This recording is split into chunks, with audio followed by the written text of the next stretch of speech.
Los tiempos duros dan lugar a las más necesarias y terribles preguntas. ¿Es la violencia innata en la vida? ¿Somos realmente libres entre esta civilización y barbarie? ¿Cuánto fanservice es demasiado? Grandes cuestiones que han sobrevivido imperios y dioses repitiéndose en la posteridad. Fansabitsu, ese pequeño gran problema que se asoma en todas las áreas del entretenimiento, e incluso más. Desde esos pequeños dibujos ilustrados en esa aburrida enciclopedia Lexus, hasta las curvilíneas figuras que bailan en el ending de tu animación favorita. Todo puede ser fanservice. La palabra misma encierra sus respuestas. Fanservice es un servicio para el fan. Un pequeño intercambio de favores que sirve como catalizador de atención para que tu producto se mantenga a flote. Por eso la crítica suele denostar negativamente el fanservice, pues se la asocia con un ejercicio flojo para mantener audiencia, cuando no siempre es el caso. Poner límites a lo que puede o no ser llamado fanservice puede ser muy difícil sin el contexto adecuado. Y claro, ese contexto dependerá de lo que se esté viendo o hablando en el momento. Por eso muchos han llegado a acordar que, si no aporta en absoluto al contenido de lo que se ve y solo sirve para sacar una sonrisilla forzada al espectador, entonces es claro, se trata de fanservice. Pero pensémoslo un poco más. ¿Que acaso si aporta algo deja de ser fanservice y pasa a ser parte legítima de una obra capaz de complacer hasta el más prejuicioso receptor? Pues la verdad es que no. El fanservice, por mucho que sea un partícipe activo, no deja de ser fanservice. Pongamos un ejemplo. Tenemos esta famosa saga de películas que expande su universo cada vez más hasta que sus personajes son demasiados. Es natural que dejen de lado personajes antiguos por su poca relevancia en el guión actual. Entonces, ¿no es acaso fanservice volverlos a incluir abruptamente, incluso solo por unos minutos, para contentar a cierto sector de tu audiencia? ¿Y qué tal si en esos minutos este personaje ha hecho cierta acción que cambia el rumbo de la trama en posteriores películas? ¿Acaso ha dejado de ser fanservice por su utilidad narrativa? Pues no, ya que el servicio no depende de lo que podamos llegar a hacer con él, sino de su mera existencia primaria como anzuelo para el público. Un bait cognitivo. Es más, ni siquiera es necesario que se trate de un trabajo con cuerpo narrativo. En 2015, el famosísimo taxista de medio tiempo Slavoj Žižek publicó su célebre libro Mis chistes, mi filosofía, donde hacía uso y abuso de chistes y bromas populares para escenificar lo que sería precisamente sus reflexiones sobre el contexto y la vida en las que se dieron. Una crítica social y cultural a través de la parodia, que no deja de ser fanservice. Para ese entonces, Žižek ya tenía una extensa fama gracias a sus hilarantes críticas hacia la cultura pop, a su forma de hacerlas y a su idiosincrasia en general. Pero con Mis chistes, mi filosofía, reafirmaba su posición en la palestra pública, a la vez que le decía a sus seguidores y al gran público que ya no iba a usar eufemismos para ocultar lo que hacía desde un principio. Críticas a la realidad tan sórdidas que parecían hechas para y por parodias. Siguiendo esa línea y extrapolándola, el fanservice puede provenir de cualquier parte, mientras existan sectores que así lo reciban, fanáticos que construyan un imaginario de satisfacción. De allí el ejemplo extremo, de que las figuras e imágenes idealizadas de una enciclopedia infantil puedan ser también fanservice, o incluso toda la literatura infantil actual. Para saber cuánto fanservice realmente es demasiado, debemos distinguir qué es fanservice de lo que no. Tratando de seguir con una taxonomía de este tema, entra en juego, por supuesto, el autor material de lo que pueda o no ser fanservice. Lo obvio es mirar hacia los autores en trabajos de orden individual, o ya metiéndonos en asuntos moefílicos, en el director, por quien pasa todas las decisiones finales de una obra de carácter audiovisual. Pero existen también otras fuentes más peculiares de esta dosis de alegría para el fan. Así es, el doujinshi. En lo que a Mona se refiere, el doujinshi es el epítome de la participación colectiva, el hobby hecho acto y presencia trascendente a cualquier compañía, distribuidora o autor. En los mangas autopublicados, cualquier persona puede expresar sus insatisfacciones haciendo uso de personajes originales, pero más interesantes aún, personajes preexistentes y célebres. Gracias a la popularidad de tales personajes, estos dibujantes anónimos pueden llevar sus trabajos a la palestra y así impulsar sus incipientes carreras. Esa infracción deliberada del copyright, ese uso de lo ajeno conocido es pues, a grandes rasgos, una forma de fanservice. Un fanservice que se salta de la institucionalidad del comercio y entabla relaciones directas con un público que quiere conocer de qué otras formas se pudo desenvolver esa historia tan intrigante cuyo autor dejó en hiatus para trabajar en ese anime genérico de idols. Los artistas doujin y los fanáticos saben implícitamente de este contrato, por lo que cada uno hace su parte. Unos proveerán de un material que bajo cualquier otra circunstancia nunca podría haber visto la luz, y los otros impulsarán su carrera dependiendo de lo bueno o malo que les pareció tal material. Es por ello que en la Comiket, e incluso en otras convenciones de menor concurrencia, los artistas usualmente llevarán un lote de sus doujinshi de monitas ajenas en situaciones ajenas, y en otro, su propio trabajo original, invitando a adquirir el segundo a través de la fama del primero. Ya saben, gracias por comprar mi manga. Si te gustó ese, por favor dale oportunidad a este otro. Pero una vez la fama es conocida, tal vez nuestro artista sea víctima de estas prácticas. Sin duda, el fanservice que más llama la atención es el que los propios autores colocan en sus trabajos. Más allá de una que otra referencia a sí mismos que pueda llegar a estimular levemente a sus seguidores, hay quienes directamente hacen del fanservice su trabajo. Smash Bros. Es la definición exacta de demasiado fanservice. En este juego de peleas se ve de verdad de lo que el fanservice puede ser capaz. Un juego divertido que se basa plenamente en referencias, pero que, a diferencia de muchos otros cameos y crossovers forzados que terminan por disgustar a la audiencia, se ha ganado a pulso su propio lugar como producto cultural. Torneos, memes y cartas de amenaza a Sakurai para que ponga a Waluigi son muestras de una aceptación vívida de este fruto de lo aleatorio. Algo inaudito si recordamos que solo se trata de un juego de peleas cuyo mayor appeal es añadir personajes marca Nintendo en cada juego que saca, casi sin variaciones en lo que a jugabilidad respecta. Al menos para la vista del jugador casual que spamea patadas para ver si gana. Pero no estamos aquí para hablar de ese fanservice, sino de este fanservice. Una gran diferencia entre los cartoons occidentales y las monas chinas es la cantidad exponencial de desnudos e insinuaciones sexuales que existen en comparación, y es lo que primero se nos viene a la mente cuando hablamos de fanservice. Les garantizo que no es casualidad que un mobage como Fate Grand Order haya recaudado ganancias de más de 4.000 millones de dólares, siendo que sus personajes sean representaciones de avatares históricos hechas monas con poca ropa para llevar a cualquier consumidor hasta el mismísimo Havensfield. O en asuntos algo menos millonarios, que aparezca diariamente nuevas streamers contando sus aburridas vidas que, de no ser por el insinuante modelo anime 3D que utilizan, no las vería ni Dios.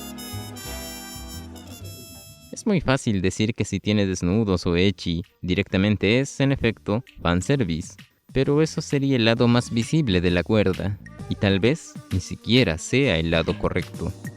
En Monogatari series, por ejemplo, el fanservice de desnudos es un vehículo narrativo más que pretende enganchar a audiencia a la vez que cuenta las tensiones sin resolver de un protagonista en mitad de su adolescencia, y muchos por ello la detestan y la rebajan. Es verdad que no todos los desnudos en Monogatari son grandes escenas de confrontación sexual. De hecho, dan la impresión de ser meros decorativos, tal y como las diapositivas de colores que pasan de vez en cuando. Pero les garantizo que si se detienen a pensar en el por qué los personajes se han colocado en esa situación embarazosa, seguramente encuentren una explicación en la misma serie. Sin embargo, Monogatari es el ejemplo más optimista de fanservice que uno puede encontrar. Solo quería situarnos en lo que muchos de nosotros relacionamos a fanservice asiático: el ecchi. Les voy a ser sincero, en realidad este video surgió por otra duda existencial que solo pueden hacer en estas circunstancias tan especiales. ¿Por qué el ecchi es mejor que el hentai? La respuesta está clarísima, porque el ecchi es, aunque no lo parezca, mucho más sugerente que el hentai. Después de una ardua y extensa investigación, he encontrado patrones de retención de audiencia que no coinciden entre estos tópicos aparentemente similares. La gracia del ecchi es que, por supuesto, puedes hacer con él lo que desees, sin que eso termine por comprometer ni a la historia ni a tu mano derecha.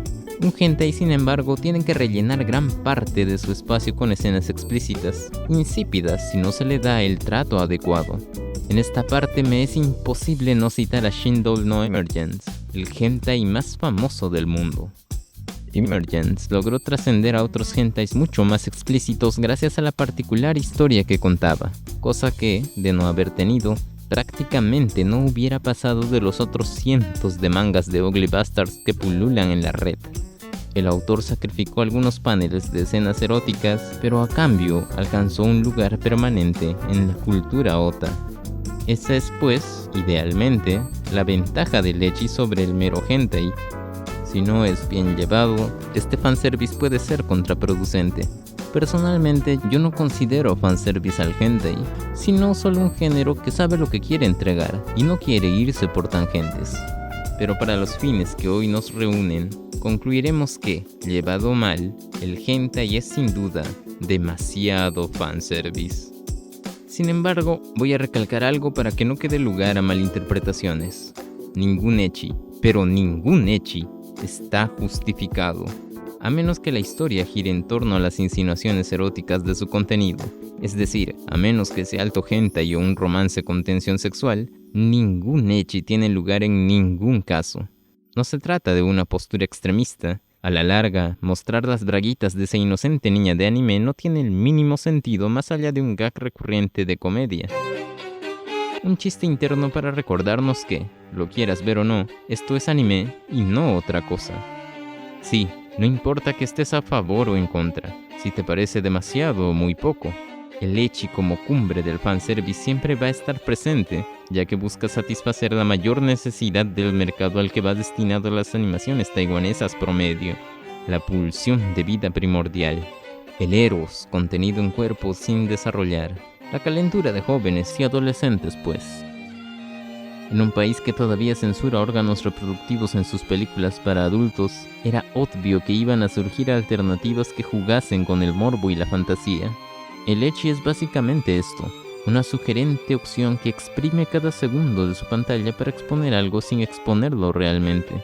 Y, por supuesto, el público adepto al que está destinado ha encontrado en este fanservice contra censura algo que ni siquiera hubiese podido imaginar en las películas reales: la creatividad para saltarse la ley, toda vez que encuentras una forma aún más sugerente de expresar lo mismo. Claro, ahora se conserva más que nada por la costumbre y el guiño interno, en formas de poses sugerentes, rayos de luz que dejan el resto a la imaginación, o vientos aleatorios que milagrosamente pasan por debajo de la falda de tu mona china preferida, o como no, el aparentemente sanador episodio en la playa, que es solo excusa para reunir todos los ejemplos anteriores. La audiencia ya sabe a lo que se expone. De hecho, son pocas las series que prescinden de estos ejemplos flagrantes de fanservice y son precisamente por eso por lo que suelen llamar la atención. Ya a nadie le parece extraño que se le vea las panzas a las carajitas de anime porque literalmente no molesta. Es, de hecho, hasta satisfactorio que los animadores hagan el trabajo de ponerlo. Y por ello es que son recompensados, porque es una muestra, aunque les duela y aunque les pique, de aprecio por sus fans, más allá, claro, del dinero que puedan o no recaudar con ello. ¿Acaso nunca se han preguntado por qué se le llama, precisamente, fanservice? Es un término que parece de etimología fácil, ya saben, el fan, el servicio. No hay problema con la última parte, pero es ese pedacito, la parte del fan, la que aún me desconcierta. ¿Fan? ¿Fan de qué? ¿Que acaso el fanservice no dependía precisamente de alguna animación en específico, su contexto y su público objetivo? Pues ya podemos decir que no, ya que ese término, adoptado precisamente por nosotros y para nosotros, engloba a todos los fanáticos wits cremositos que no han visto la ducha en toda la cuarentena. Es un término ya asentado y aceptado y nadie se molesta porque a los desnudos le llamen fanservice, siendo que el fan es, en otras palabras, el otaku promedio. No es una expresión que la haya inventado yo o alguno de ustedes, y sin embargo no reparamos en usarla, porque es algo natural, porque no discrepa con la realidad, una en donde se da por entendido que el fan, el otaku, es alguien al que se le satisface con planos eróticos y cameos innecesarios. Ese fan que sabe para qué sirve este número y no le molesta comentar que ya llegaron los Coomers. Qué fácil es gritar a los cuatro vientos, ¡amor propio, productores! Y decir con una moralina barata que te incomoda tal o cual fanservice. O a los recién llegados, empezar a funar con diestra y siniestra cuanto personaje ficticio opresor te pongas frente. Pero, antes de hacerlo, ¿por qué no pensar un momento en las razones de la existencia de esos personajes y tópicos? Está bien querer cambiar paradigmas y todo lo demás, pero para ello es necesario reconocer hasta dónde se quiere uno comprometer, porque lo quieran o no, esto es parte de lo que dicen amar. La industria ha visto menguada su creatividad literaria, no por un afán de pereza o de colapso creativo, sino porque los fans, que son los que financian todo esto, así lo quieren. Y ni siquiera piensen que es un problema nuevo de estos años, aunque la exposición mediática sí lo sea. Este negocio, como todo negocio que ha alcanzado suficiente magnitud como para no perder adeptos, es un círculo vicioso que depende de ambas partes, mientras éstas se retribuyan mutuamente. Personalmente no me incomoda tener que ver algún que otro fanservice, pues de alguna manera refuerza esa tónica de singularidad que viejos animes ya producían desde un principio y que acogió a personas e ideas que no serían fácilmente bienvenidas en otros espacios. La animación japonesa no se hubiese distinguido de otras de no ser por su actitud transgresora, adoptada y desarrollada con los años en sus tan variados géneros y temáticas. Ahora hablamos de Echimoe, pero en su momento fue, por ejemplo, el gore crudo, gratuito y filoso el que estuvo en la mira de todos. Gore que, no me dejarán mentir, muchos llaman también fanservice. Para saber cuánto fanservice termina por ser realmente demasiado, tenemos que tomar conciencia del lugar que ocupamos en este medio disparejo, que adelanto para mis amiguitos latinoamericanos, es el lugar llamado la inexistencia misma. Una vez considerados los factores externos en los que sabemos estamos envueltos, podremos discernir y hablar fundadamente de por qué los chones de tu loli favorita no llevaban ese estampado de osito en ese episodio en la playa. Sí, el Sabisu ha cambiado mucho desde que un viejo ebrio creó bocetos de niñas desnudas para pagar deudas. Y quién sabe qué cambios tendrá de aquí hasta que el anime deje de ser redituable. Soy Cafu Castel y los dejo con lo que todos queríamos ver. Escenas de desnudos.